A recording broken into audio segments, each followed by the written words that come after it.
There are places in this world that hold your whole life inside them. Not in a sentimental greeting card kind of way. Places in this world that hold your whole life inside them. Not in a sentimental, greeting card kind of way, but in the way that old wood holds the smell of smoke from fires built 40 years ago, the way a particular creak in a floorboard sounds exactly the same as it did when your children were small, and you'd hear them sneaking to the kitchen for a midnight snack. Places where the walls have absorbed enough laughter and enough tears that they seem almost alive, almost breathing, when you walk through the door after a long absence. My cabin is one of those places. I built it with my husband, Gerald, over the course of 3 summers in the late 1980s. We weren't wealthy people. Gerald was a high school shop teacher, and I was a registered nurse working rotating shifts at a regional hospital 40 minutes from our home in rural western Pennsylvania. We had 3 children, our oldest Daniel, our middle child Patricia, and our youngest me. Money was always tight, not desperately so, but tight in the way that means you think twice before ordering dessert at a restaurant, and you clip coupons, and you take your vacations close to home. The land was my grandfather's originally, 8 acres in the mountains of northern Pennsylvania, up where the trees grow so thick and tall that you can stand at the edge of the property and feel the whole weight of the world fall off your shoulders. My grandfather had used it as a hunting camp for years, and when he passed, he left it to my father, who eventually left it to me. There was nothing on it when Gerald and I inherited it, except the ghost of an old lean-to that had long since rotted back into the earth, and a rusted wood stove that sat in the middle of what might have once been a clearing. Gerald and I looked at that land and saw something neither of us could quite articulate. We talked about it on the long drive home, the kids asleep in the back seat, the mountains fading in the rearview mirror. We talked about it again over dinner the following week, and the week after that. And then one spring evening Gerald spread a piece of graph paper across the kitchen table and started sketching, and I stood behind him with my hand on his shoulder, and that was how the cabin was born. We did almost everything ourselves. Gerald was good with his hands, genuinely gifted, the kind of man who could look at a problem and see the solution before most people even understood the problem. He taught himself timber framing from library books and from conversations with a retired contractor who lived 2 streets over.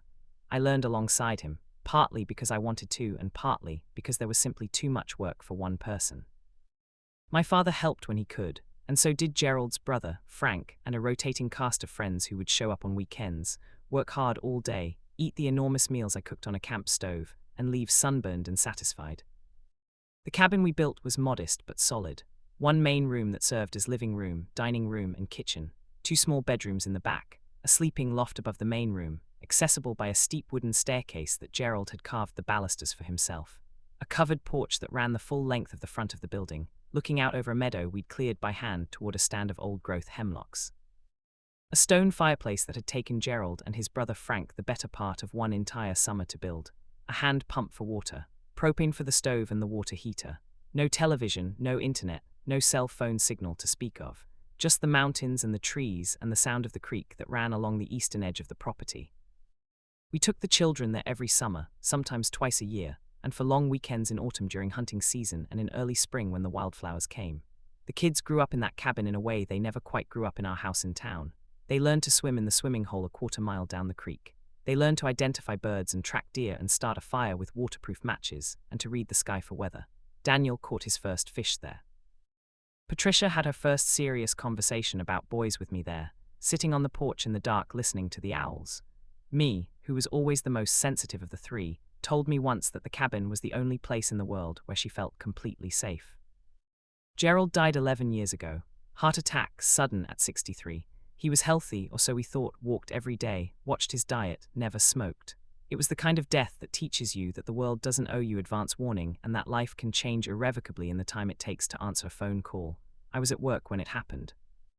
I drove home on autopilot, barely remembering the route, and when I got to the house and found Daniel already there, already waiting, already crying, I understood what I had lost. I kept the cabin, of course. It was never a question. The cabin was Gerald, his hands were in every piece of wood, his decisions were in every joint and beam. To sell it would have felt like a second death, a smaller one perhaps, but a death nonetheless. I went up there alone the first autumn after he was gone, and I sat on the porch in one of the old chairs we'd bought at a farm auction in 1994, and I let myself feel the full weight of his absence, and then I watched the sun go down behind the hemlocks, and I made myself a simple dinner, and I slept soundly for the first time in months. The cabin became in some ways more precious to me after Gerald's death than it had ever been before. I went more often. I started a garden in the meadow, just a small one. I learned to do small repairs myself, things I'd always left to Gerald, and I felt a particular pride every time I solved a problem he once would have solved for me. I had the roof reshingled when it needed it, had the chimney repointed, replaced the porch boards where they'd softened. I kept the place the way Gerald would have kept it. My children used the cabin too over the years. They were welcome always. I never thought of it as only mine. It was ours, the family's, built with family labor and soaked in family memory. Daniel brought his wife Carolyn and their 2 boys there every summer and sometimes for Christmas. Patricia, who had never married and who was perhaps my most kindred spirit of the 3 children, would come up for weeks at a time and paint.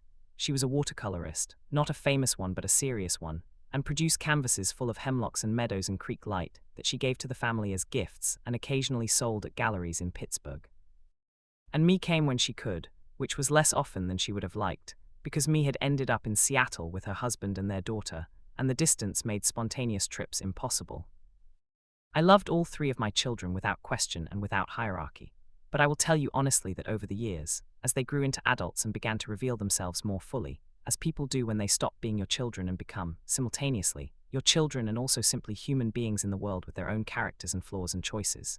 Over those years, I came to love them each in different ways, and to know them in ways that only a parent can know a person. Daniel was the one who concerned me sometimes, not because he was unkind exactly, but because he had married a man who was. Part 2, Kevin. My daughter Patricia never married. My youngest Me married a man named Tom who was quiet and steady and good, the kind of man you don't write stories about because he never does anything dramatic or difficult, but who makes the daily texture of life genuinely better just by being reliable and kind. He and Me had a daughter named Rosie who was 7 years old when the trouble started, and Tom had always struck me as a man who understood that the family he had married into was not a resource to be managed, but a group of people to be respected.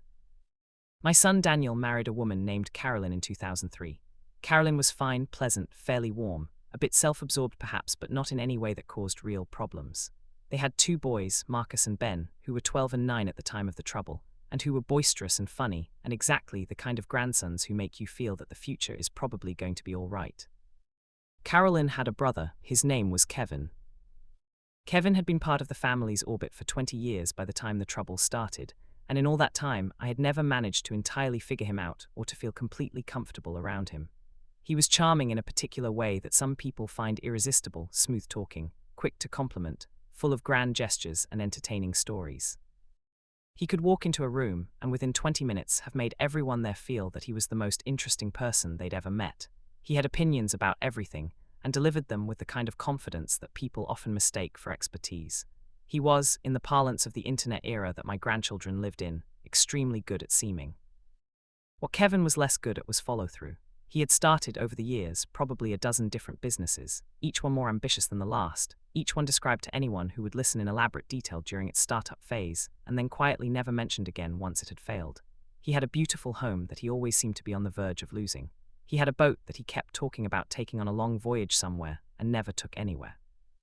He had 2 ex-wives and an ongoing relationship with a woman named Stacy, who was either his girlfriend or his fiancée, depending on when you asked him and what mood he was in. Kevin had always been aware of the cabin. Over the years, he'd been invited there a handful of times. Daniel and Carolyn brought him up for a long weekend twice, and once for Thanksgiving, and he'd been enthusiastic each time in the way that he was enthusiastic about everything, full of declarations about how magnificent it was, how he'd love to spend more time there, how there was nothing like being in nature to put things in perspective. He had once suggested, in what I'd taken at the time as a joke, that he might like to rent the cabin for the summer, and I'd laughed and changed the subject and thought nothing more of it. I should have paid more attention to that moment. The trouble started on a Sunday in March, about 3 years ago. I'd driven up to the cabin for a long weekend alone. I do this several times a year, particularly in late winter when the world starts to feel heavy, and I need to remind myself that things open up again, that the trees come back, that there are still places in the world that are genuinely quiet. I'd been there since Friday and I was planning to head home Monday morning. I'd had a good few days, split some firewood, walked down to the creek twice, read most of a very long novel I'd been working through since Christmas, eaten simple food, and slept long and dreamlessly. Sunday afternoon, I was on the porch with a cup of tea when I heard a car on the gravel lane that led to the cabin. I wasn't expecting anyone. I stood up and watched the lane, and after a moment Daniel's SUV appeared, and then pulled up in front of the porch, and Daniel got out, and then Carolyn, and then Kevin, and then a woman I didn't recognize who I would later learn was Stacy. I was surprised but pleased to see Daniel, and I walked down the porch steps to greet them. There were hugs and hellos, and I invited everyone inside, and I put more water on for tea and opened a bottle of wine that I'd brought up and mostly not touched. We sat around the big table in the main room, and for a while things were perfectly pleasant. Daniel and Carolyn told me about the boys' sports seasons and their school projects. Kevin held court with a story about a trip he'd taken to Costa Rica the previous winter that I was fairly certain was at least partially fabricated, and Stacy sat quietly and smiled at appropriate moments and seemed nervous in a way I couldn't quite account for. It was maybe an hour into this visit, as the light outside was beginning to go golden, and I was thinking about what I might make for dinner if everyone stayed, that Kevin cleared his throat in a particular way, a deliberate way, a this is the moment way, and said that there was actually something he'd like to talk to me about, something he thought might be of interest to both of us. I looked at Daniel. Daniel was looking at the table. That told me something, Kevin said, and I will try to reconstruct his words as accurately as I can, that he had been doing a lot of thinking recently about his future and about what he really wanted from life, and that he had come to understand, after years of city living and the stress of various business ventures, that what he truly craved was simplicity, nature, a grounded kind of existence. He said that he felt, and he said this with considerable feeling, leaning forward over the table, his eyes on mine, that the cabin represented exactly the kind of sanctuary he needed, the kind of place where a person could rebuild themselves, where his relationship with Stacy could flourish, where he could write the book he'd been meaning to write for years. He said that he knew the cabin had great sentimental value to me, and he respected that entirely, completely, 100%. Then he said that, given that, perhaps we could reach some kind of arrangement. I waited. I kept my face very still, because I am a woman who has spent a career in nursing. Which means I have learned to keep my face still in situations that would cause most people to react visibly, and because I understood that whatever Kevin said next was going to matter quite a lot, and I wanted to hear it clearly. He said that it seemed to him that a property like this one was probably too much for a woman my age to maintain properly on her own. He said, and I want to be precise about this, that his family, meaning himself and Stacy, and by implication Daniel and Carolyn, deserved to have access to the cabin in a more formalized way, a way that would allow them to truly invest in it and care for it, which it clearly needed. He said that perhaps I would consider a long-term lease arrangement at a very favorable rate, one that would give his family stability and give me the peace of mind of knowing the property was in good hands. There was a silence when he finished. I looked at Daniel again. Daniel was still looking at the table. I looked at Carolyn. Carolyn was looking at Kevin with an expression I couldn't fully read. It might have been encouragement, or it might have been anxiety. I couldn't tell. I said, quite calmly, that I appreciated Kevin sharing his thoughts, and that I needed to think about what he'd said, and that I thought we should probably have some dinner. Kevin seemed satisfied with this. He seemed to interpret my calmness as receptiveness. He leaned back in his chair and said that of course there was no rush. He simply wanted to put the idea on my radar, and he was sure we could work something out that would be good for everyone. He poured himself more wine. He started a different story. I made pasta for everyone and we ate, and the conversation moved on to other things. And eventually, around 9 o'clock, everyone drove back down the mountain. They were apparently staying at a hotel in town, which told me the visit had been planned in advance. I stood on the porch and watched the taillights disappear down the lane, and then I went inside and washed the dishes and built up the fire and sat in the chair by the fireplace and thought for a long time. Part 3. What I thought about. I thought about Gerald. I thought about the way he had looked on those long summer evenings when we sat on this same porch and watched the fireflies come out over the meadow, tired in the good way that comes from physical work, satisfied in the deep way that comes from building something real. I thought about the summers our children had spent here, the way this place had shaped them, the way it had shaped all of us. I thought about what Kevin had actually said, not the smooth surface of it, the stated concern for my welfare, the flattery of calling it a sanctuary, but the thing underneath it. He had said that a woman my age probably couldn't maintain the property properly on her own. He had said that his family deserved access. He had implied that the current arrangement, the arrangement in which the cabin belonged to me, had always belonged to me, had been built by my husband and kept by me for 3 decades, and in which I invited my family to share it on terms that were entirely generous, was somehow inadequate or unfair. He had framed a land grab as a kindness. I was 68 years old at the time. I had 40 years of nursing behind me, mostly in the ER and later in hospital administration. I had raised 3 children. I had kept this property up for 11 years without a husband and without complaint. The previous fall I had climbed onto the porch roof myself, with a bucket and a safety line, and cleared the gutters that the hemlock needles had been clogging. I was not a woman who needed to be managed.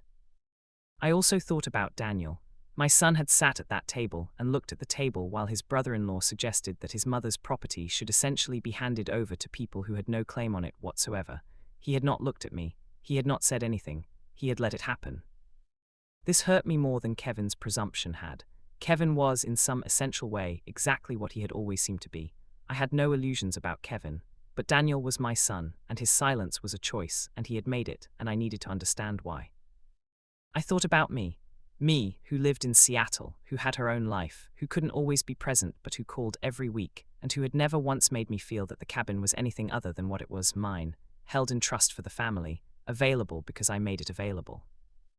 Me had sent me a card the previous Christmas with a photograph of the porch inside it, a photograph from 20 years ago, all 5 of us sitting there together, and she had written on the back, "This is the best place in the world. Thank you for keeping it." I thought about Patricia. Patricia would have laughed, I suspected, a single sharp laugh, and then she would have turned to Daniel and said something direct and slightly uncomfortable. Patricia had that quality, she saw clearly, and she said what she saw. She and Kevin had never gotten along particularly well, which I suspected was because they had both recognized in each other someone who could not be charmed by the other's particular variety of charm. I didn't sleep much that night. I watched the fire burn down, and I listened to the wind in the hemlocks, and I thought.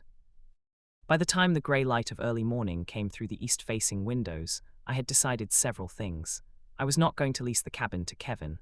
That was never a real question.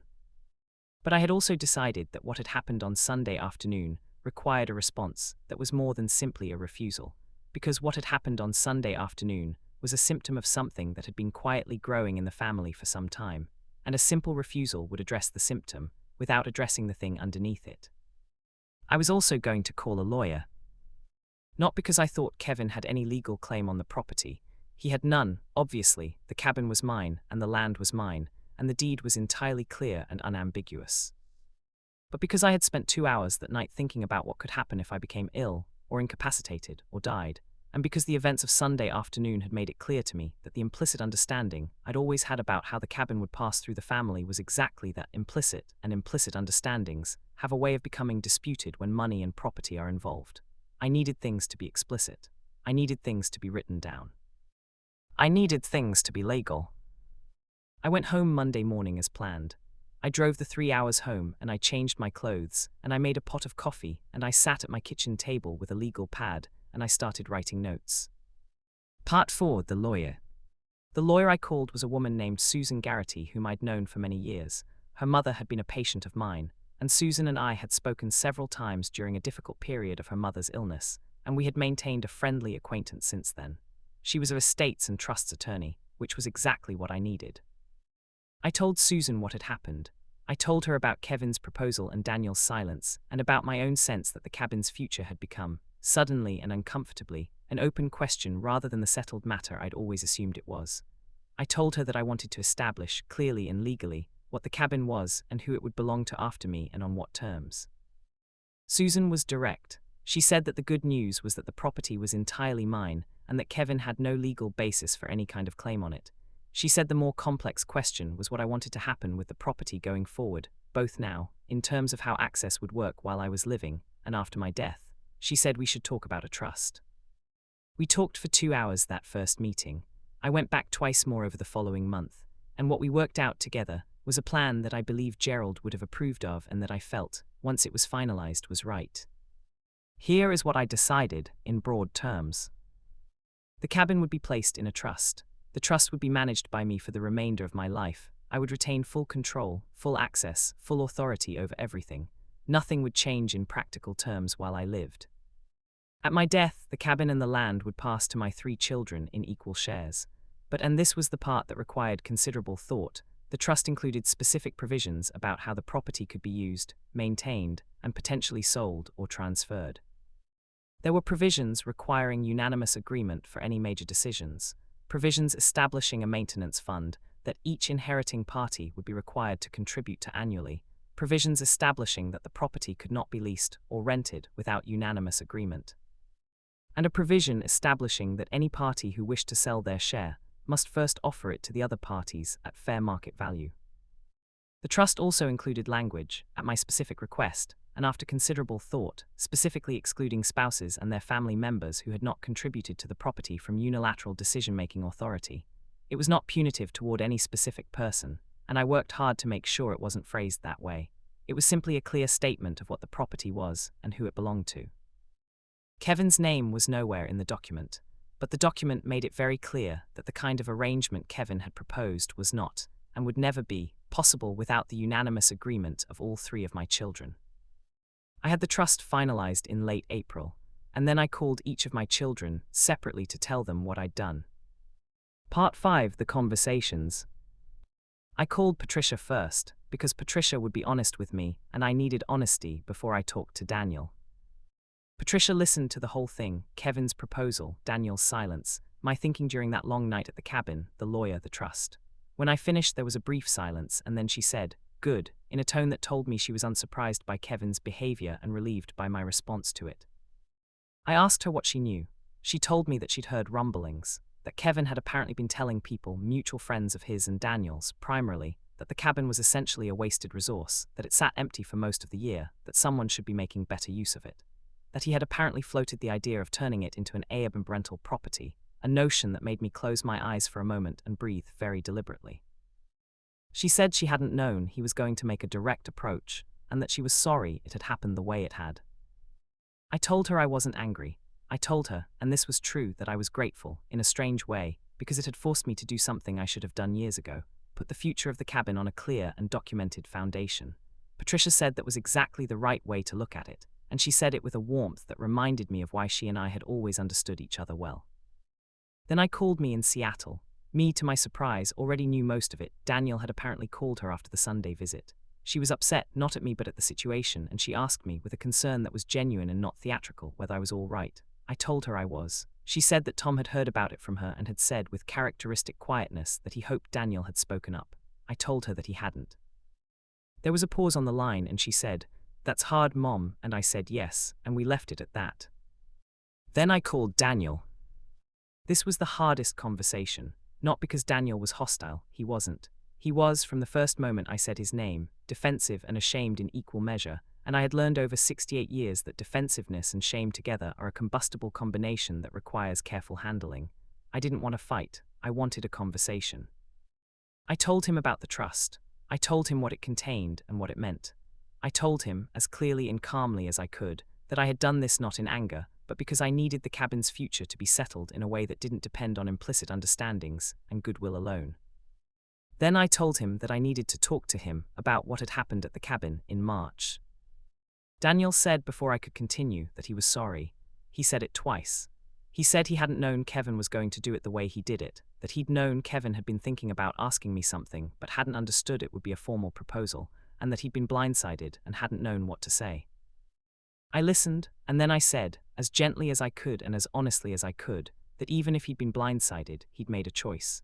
He'd sat at that table while Kevin told his mother that she probably couldn't manage her own property, and that his family deserved access to something they had no claim on, and he had looked at the table.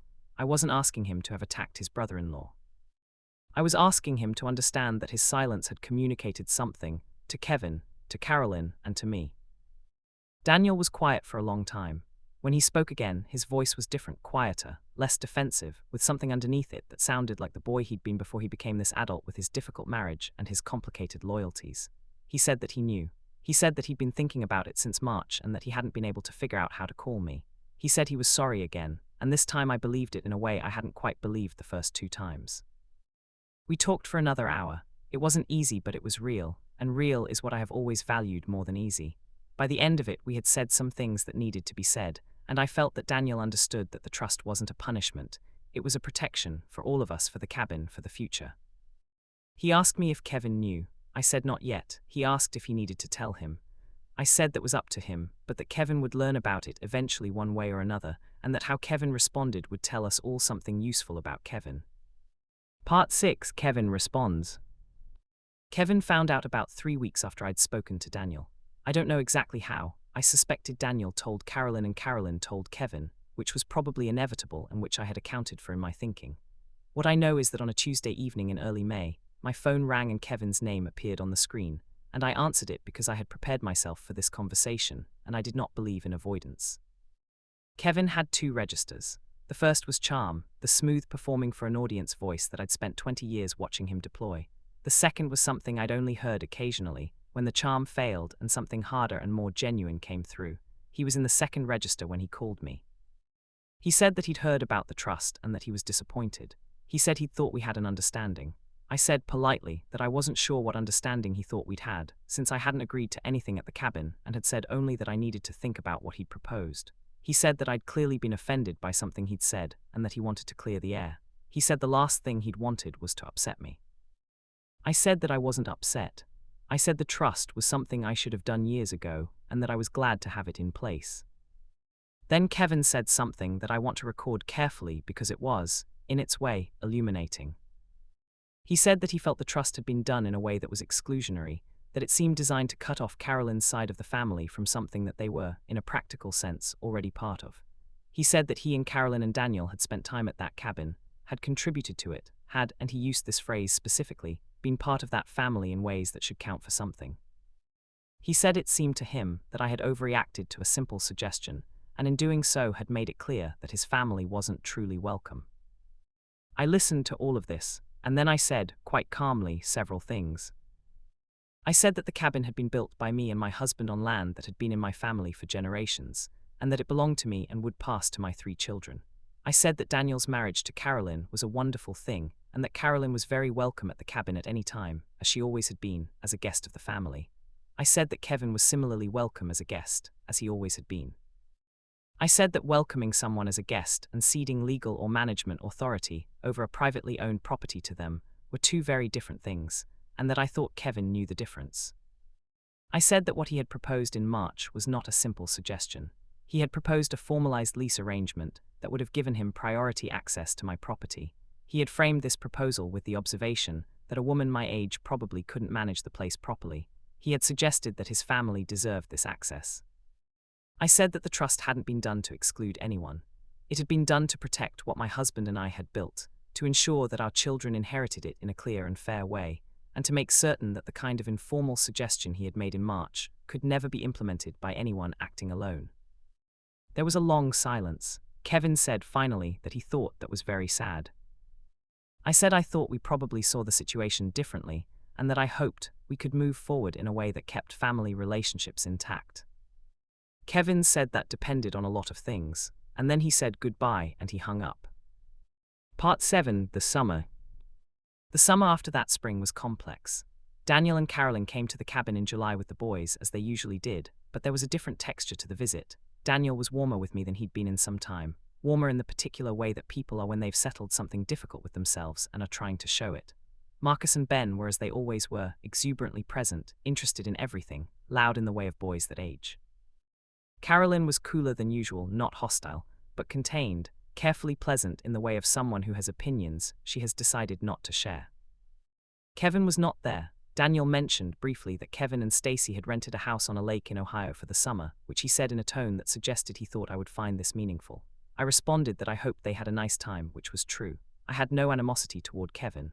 I was not interested in feuding with him. I had simply declined to give him something that was not his, and I had arranged my affairs accordingly. Patricia came up in August and stayed for 10 days and painted constantly.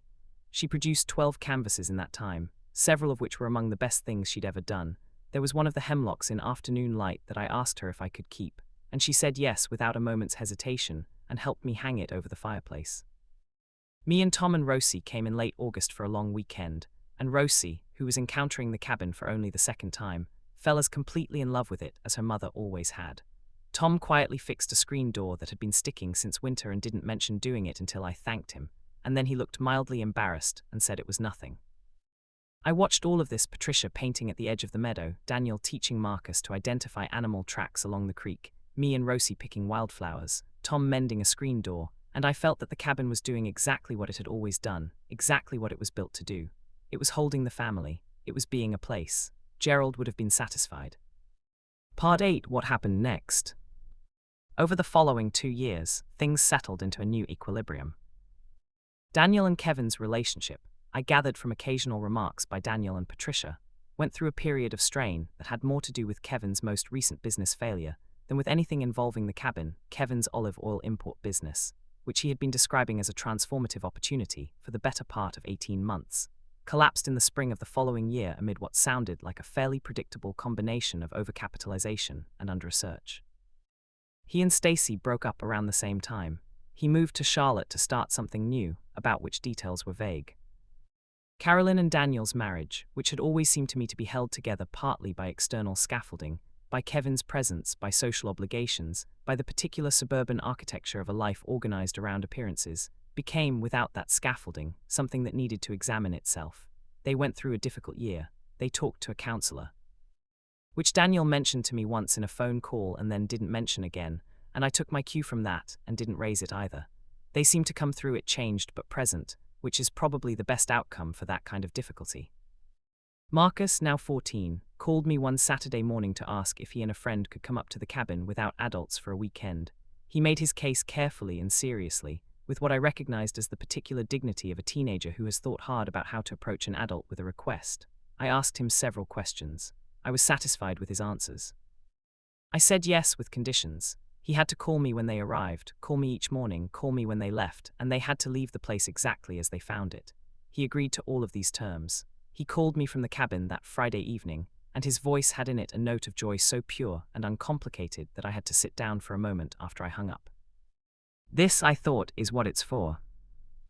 Me called me in the winter of that second year with news that she and Tom were thinking about moving back east. Seattle had been wonderful, she said, but Rosie was getting older and she was feeling the pull of the family, and Tom had an opportunity with a firm in Pittsburgh that he was seriously considering. She asked what I thought. I said I thought it sounded like a wonderful idea, and I meant it, and I tried to keep out of my voice the disproportionate happiness I felt at the prospect. They moved the following June. Rosie, who was 9 now, started school in the fall not 40 minutes from where I lived. Me and I had lunch together every few weeks. Tom joined what I suspected would become the rotation of people who quietly fixed things at the cabin without being asked. Part 9, the conversation I didn't expect. About 18 months after all of this had begun, on a cool October Sunday when I was at the cabin alone, raking leaves from the porch, the hemlocks doing their slow autumn shedding, I heard a car on the gravel lane. I stopped raking and watched, and after a moment a car I didn't recognize pulled up, and Kevin got out. He looked different from the last time I'd seen him, which was almost 2 years prior. He was thinner. He looked, I thought, more like a person and less like a performance. He stood by his car for a moment as if deciding something, and then he walked toward the porch, and I stood with my rake and waited. He said hello. I said hello. He asked if he could sit on the porch for a few minutes and talk. I said yes and leaned my rake against the railing and sat in one of the chairs, and he sat in the other. He had driven up from Charlotte, he said. He was going through some things. He'd been thinking about several conversations and situations from the past few years, and he'd felt, finally, that there were some things he needed to say to me directly. I waited. The hemlocks made their quiet sound in the wind. He said that he'd handled the conversation at the cabin badly, that he'd been, he paused here, looking for the word presumptuous. He said that what he'd proposed had been inappropriate and that the way he'd framed it, suggesting that I was too old to manage the property on my own, had been disrespectful and wrong. He said he'd been in a bad place financially and personally at that time, and that he'd convinced himself that some version of taking over the cabin would solve a lot of his problems, and that he'd talked himself into thinking it was a reasonable thing to ask for.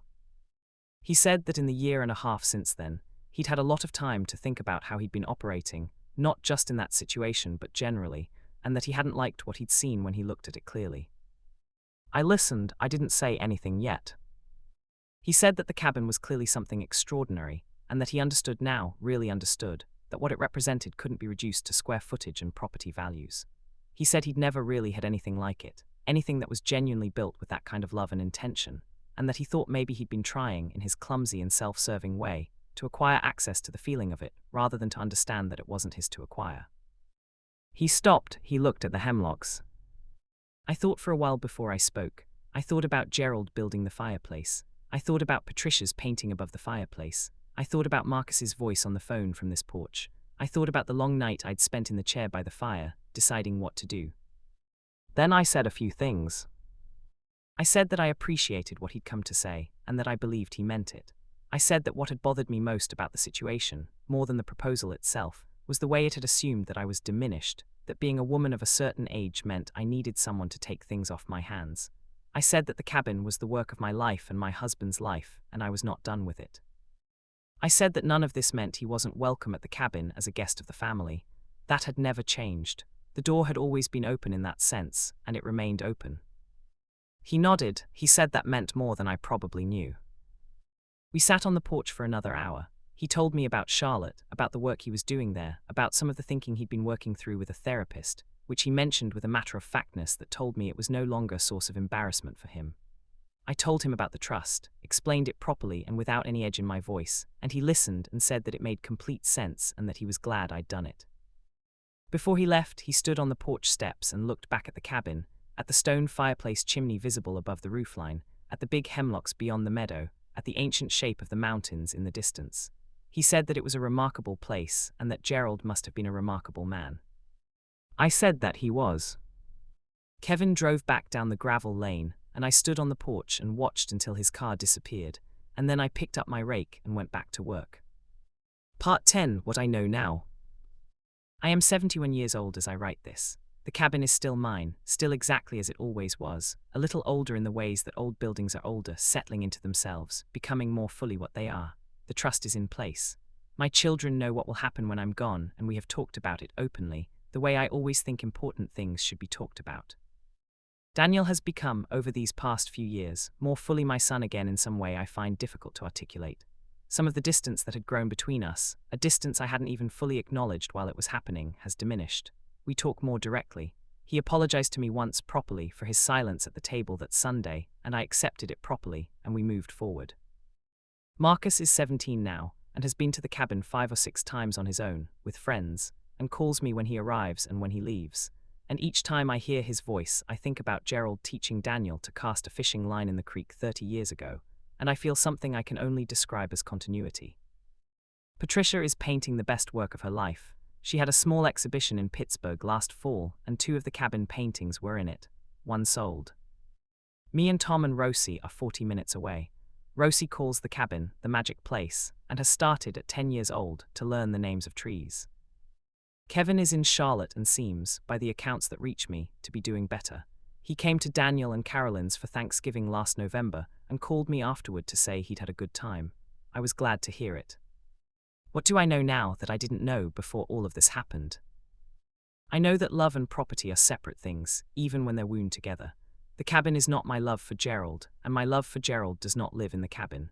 They are connected, deeply connected, but they are not the same, and conflating them is how people justify taking things that aren't theirs. I know that the most important things should be said clearly, and written down and made formal, not because the people you love can't be trusted, but because clarity is a gift, and ambiguity is a burden you leave for other people to carry after you're gone. I know that silence is a choice, and that the people who love us are watching the choices we make, and that it is possible to repair the damage done by a wrong choice, but it requires doing it honestly and directly. I know that my value as a person and as a mother, and as the owner of a piece of land I built with my own hands, does not diminish as I get older. I knew this before in the abstract. I know it now in a way that has been tested and confirmed. And I know that the cabin on the 8 acres in the mountains of northern Pennsylvania, with the stone fireplace that took 1 whole summer to build, and the hemlock trees and the creek, and the porch where you can sit in the evening, and watch the meadow and hear almost nothing except the sound of the world going on as it always has, that cabin is exactly what it has always been. It is mine, it will be my children's. It belongs to the people who built it and who loved it and who will care for it after I'm gone. It will not be leased. It will not be an Airbnb. And the next time I sit on that porch in the evening and watch the fireflies come up out of the meadow as the light fades behind the mountains, I will be thinking about Gerald and about all of us and about what it means to build something that lasts. That is enough, that has always been enough.